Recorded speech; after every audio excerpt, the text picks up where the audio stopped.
I could have a 10-minute video of just me making that face, because I am speechless. I am completely speechless. In saying that, I do have to find something to say for the next 10 minutes, otherwise I won't have much of a video, but oh my god. It was just exactly what PlayStation needed to do to solidify their victory this holiday season. And I know. Oh, no, give me a second.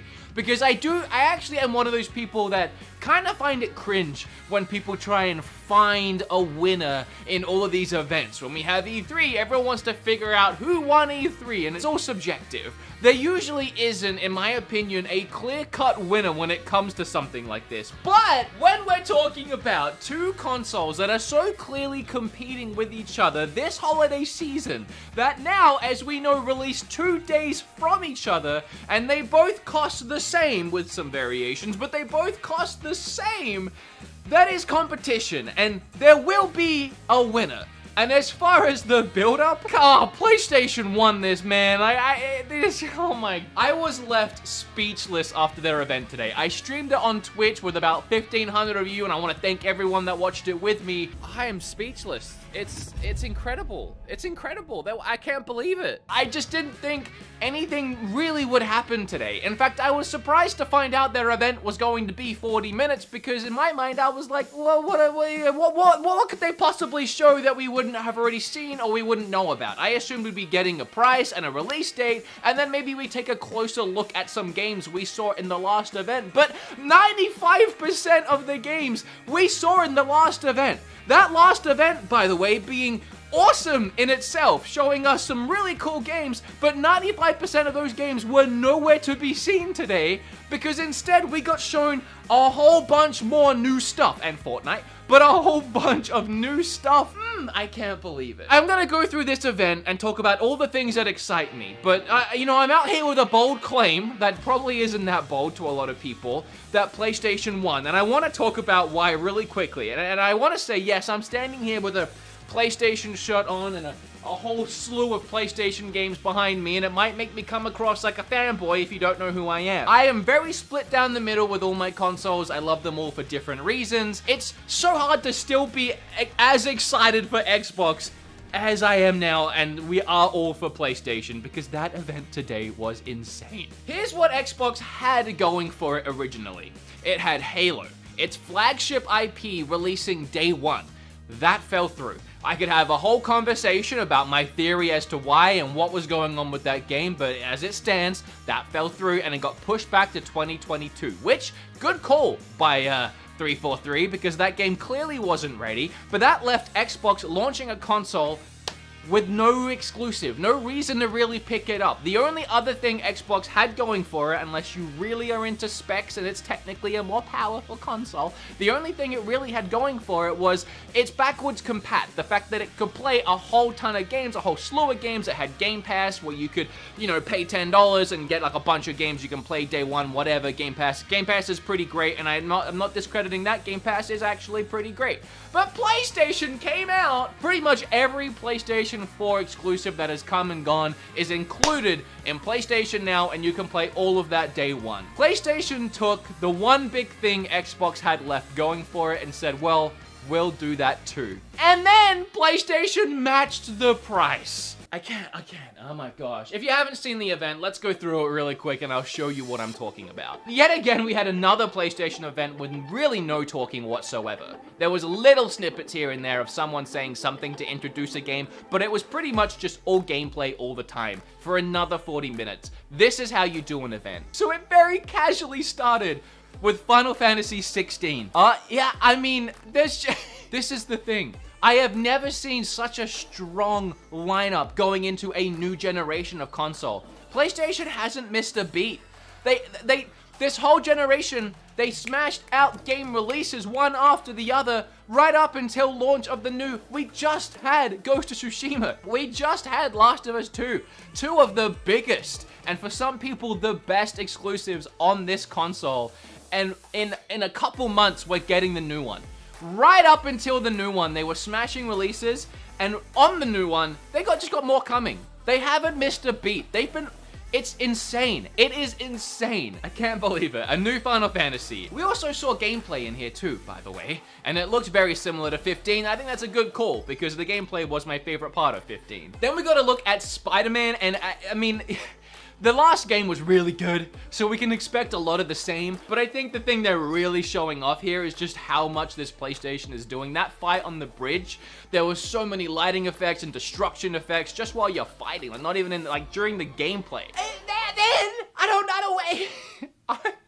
Okay, growing up, I loved the Harry Potter books. Read them all, watched all the movies, but the thing I really loved, the Harry Potter games. So underrated. We have a new Harry Potter game. I don't know anything about this. I hadn't heard this was coming. I don't know what, like, since when this was a thing, but the gameplay, the actual game looks amazing. There's little snippets of gameplay in here. It kind of reminds me of like that game Bully by Rockstar, but set in Hogwarts. I don't know why I've never thought of that as an idea, because that in itself sounds exciting, but I don't know if that's what this is. I can't tell if it's MMO, which I don't think so. I can't tell if it's single player. I can't tell if it's like 1 to 4 co-op.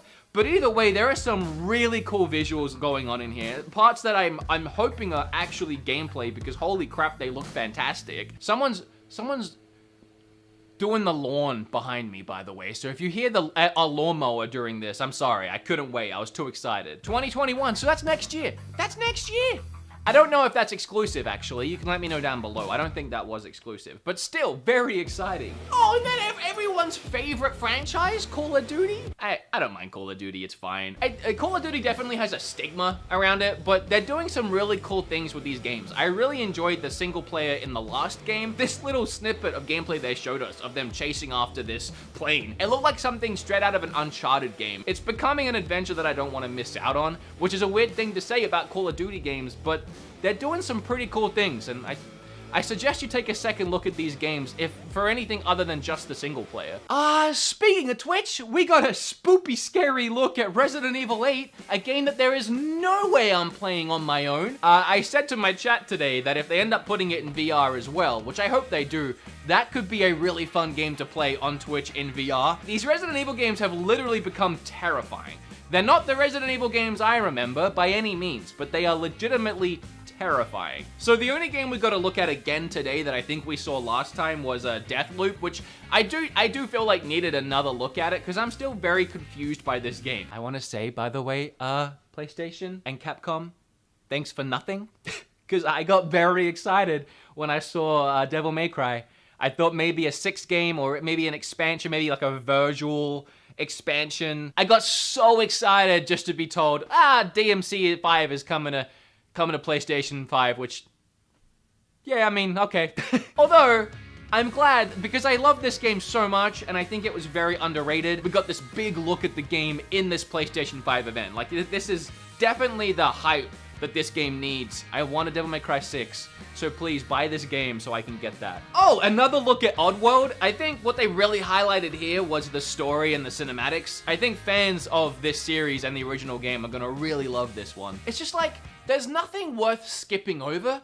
When I react to these events a lot, especially 40-minute events, I try and skip some games because I don't want like a 15-minute video, but I can't skip anything. Five Nights at Freddy's, though, I mean, I'll just mention this one. I don't know anything about this franchise, but the trailer was pretty terrifying. That thing in the corner freaked me out. Okay, I feel bad saying this because I know a lot of you are huge Demon's Souls fans, but never played the original, not really. It's not really my cup of tea. Brutally hard games, clunky controls. I've never loved it, but even I was watching this trailer with eyes wide open and a gaped mouth because it just looks so good.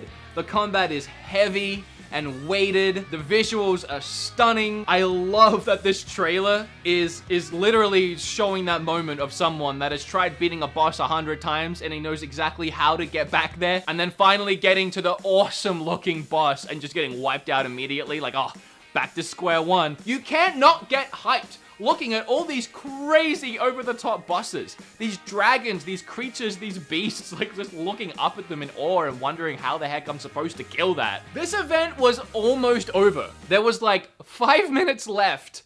It cuts to black and I hear that freaking boss from Fortnite, and I thought, oh no, they are not gonna end this awesome event on Fortnite. But even they knew to keep this short because this Fortnite teaser lasted all of about 20 seconds and then it was gone. And the next is when they just demolished everything. I already talked about it at the start, but Final Fantasy 15, Monster Hunter, Fallout 4, Days Gone, Mortal Kombat, Detroit Become Human, I mean, you name it, if it was a fun game this generation or a PlayStation 4 exclusive, you can play it all for free when you get the PlayStation 5 day one, just by having your PS Plus subscription to play online. I don't know, man, like, it's such a strong launch for a console. Yeah, PS4, backwards compat on our console. Also, most of these great games, you can play them for free anyway, day one. Also, we have a new Spider-Man game coming on the console during the holiday season. Also, we have games day one like Devil May Cry and Fortnite if you care about that. Also, the price is the same as the other console. Also, it comes out 2 days later, so there's no need to wait for it if you're excited for next gen. Also, you don't have to wait long for God of War. It comes out the next year. I still can't believe it comes out the next year, by the way. I mean, I am fully expecting a pushback to 2022. God of War came out 2018, and I'm okay with it, but I fully expect a delay to 2022. And again, I'm okay. Holiday 2022. Take your time. I will wait for that game, okay? But still, wow. I don't know what else to say. I feel bad. I honestly do feel bad for Microsoft. I'm not trying to be that guy that's all like, oh, PlayStation, look at us. Like, I'm not excited that PlayStation won because I wanted PlayStation to do better. That's not where I'm coming from here at all. I'm excited because of what is happening on PlayStation. Being a fan of PlayStation and Xbox and Nintendo, I'm excited when any of them do something right. I'm excited when any of them do something that gets me this excited. And PlayStation has done it. If Xbox was in the position that PlayStation's in and the roles were reversed, I would be standing here just as excited about Xbox, if that makes sense to anyone. And Nintendo, I love Nintendo, but they're not even like in this race right now. They're not that. Nintendo is dominating with their generation of whatever you want to classify them in. Nintendo's doing fine. I'm purely just talking about these two right now. It's just a round of applause to PlayStation. I mean, they didn't squander their lead. They dominated this generation. They had a full head of steam behind them, and they kept that steam going on the PlayStation 4 right up until the changeover to the new generation, and that steam is just, it's keep on chugging along. You know, I'm still buying both. It's kind of what I do, but I'm also still excited for both. I'll buy an Xbox and a PlayStation day one, but I gotta tell you, if I wasn't a YouTuber, if gaming wasn't my whole thing, if I was, you know, working on a gaming budget and I could only grab one, I know exactly where I'm going, and I mean, it's PlayStation 5. Alright, that's my thoughts. Hope I didn't upset anyone. I try really hard not to, especially Microsoft fans, because I feel bad for them, and they have, you guys, I know it, I mean, it sucks. I know it sucks. And trust me, I would be defensive too. But I mean, you just gotta take the L. Alright guys, bye.